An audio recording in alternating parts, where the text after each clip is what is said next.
Happy Halloween, fellow YouTubers. Today, we're gonna make a drink to make your Halloween party roll along. This is a drink that goes all the way back to the roaring 20s, the Southside, born of invention from that dreaded Volstead Act that prohibited any alcohol in the States. Well, you know, these speakeasies always have a way of getting their drinks in one way or another, and this supposedly was one of Al Capone's favorite drinks. And considering we're only a few miles from one of his famous hangouts here in Chicago, I think it's pretty darn right. Let's get making this drink, cats. What do you say? And before I forget, do me a favor, click on that subscribe button. I have new videos every 2 weeks, and you don't want me coming after you and doing something unspeakable now, do ya? Step up to the bar, my friend. This drink only has a few ingredients: gin, lime juice, and mint.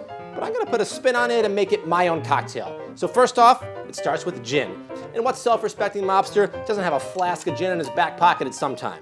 I'm gonna take my cocktail shaker here and throw a generous 2-ounce pour of gin in here. That's a 1/4 cup for all you cooks out there like me. Once I get that, I'm gonna take some lime juice. Now, this is where my twist kind of comes in here.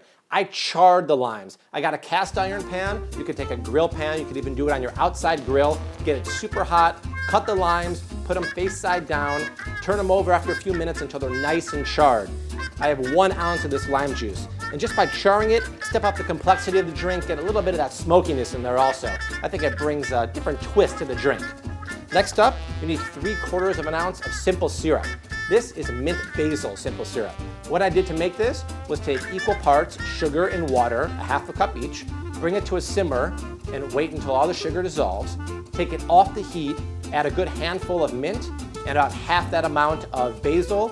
Let that steep for about 2 hours, ideally overnight, and you have a wickedly delicious simple syrup that's got all that flavor in there. And I'm just gonna add 3/4 of an ounce of that to my cocktail shaker. Now we always need nice cold ice for a drink. I'm gonna fill this up right here.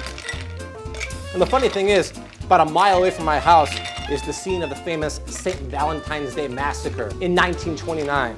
That's where some of Al Capone's boys used to hang out. So I think Al and his boys would have liked this drink. Now with all good cocktails, give it a shake for about 15 seconds. Hey, thank you, ladies. Oh man, look at this drink. I think this would make old man Volstead convert to a drinker himself. That old stiff. He ain't no fun. And I can see little charred bits of that lime juice in there. And that's exactly what I want to see. Throw a little bit of lime slice in there. And I have a nice little bunch of mint here. Throw it in. Check out that drink.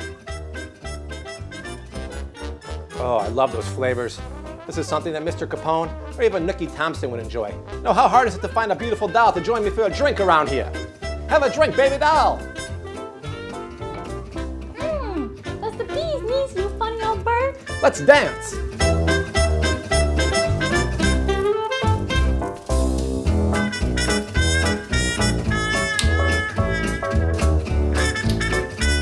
For this recipe, click on the link below. And make sure you check out all my other videos, subscribe, and make a comment below. And I'll see you in a couple weeks for a brand new video. Happy Halloween!